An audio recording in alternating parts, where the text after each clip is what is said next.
Hey, and welcome back to Testa's Tuesday Tips.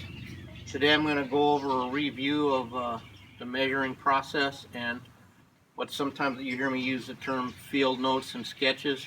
We use the term field notes because originally, when Joe was collecting specimens and stuff in Africa, he was out in the field, and back in the day before cell phones and instant videos and all that, you used to have to write stuff down and sketch it out and stuff right then so you wouldn't forget.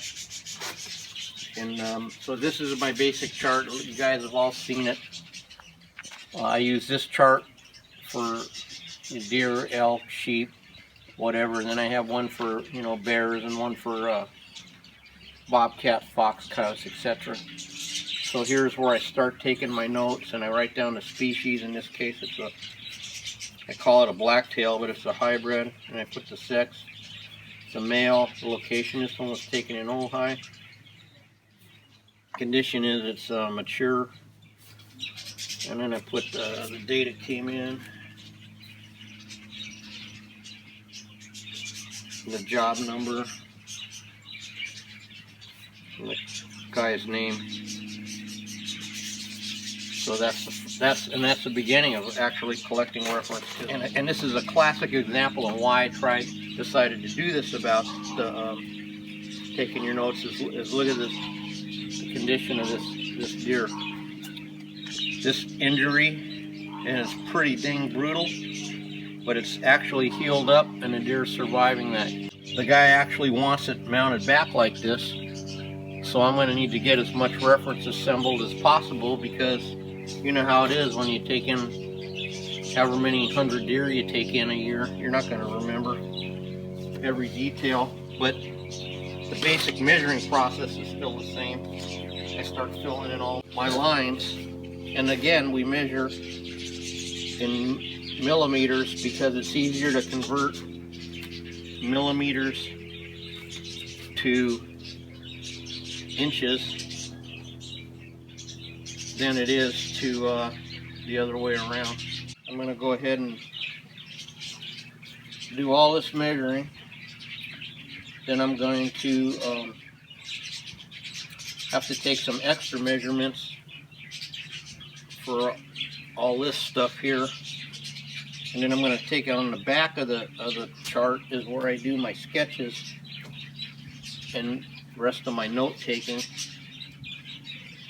so I can have that to refer to when mounting day comes.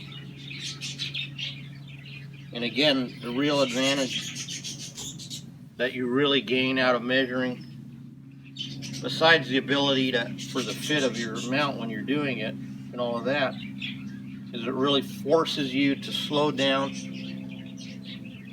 and look at your specimen. You really need to take the time to do this. It's really to your benefit, especially on life size. Let's see how close that was. I said 24. Oh my God, 23. Pretty close, huh?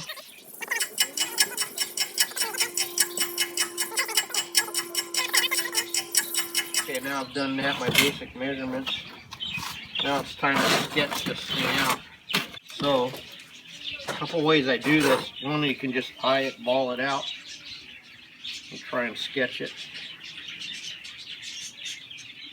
You can make little lines and kind of use the calipers to get exactly. And then we can make it all match up. And that's basically the basic theory of field notes and sketches. And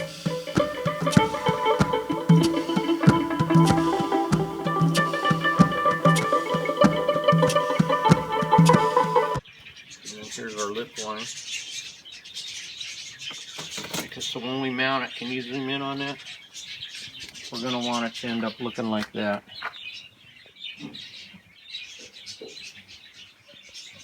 Now, I'm still not going to be done. I'm going to do in a minute here. We're going to make a quick silicone mold of this nose. for a reference cast. We're going to come back and try and film that. So thanks for tuning in, and we'll see you at the next tip.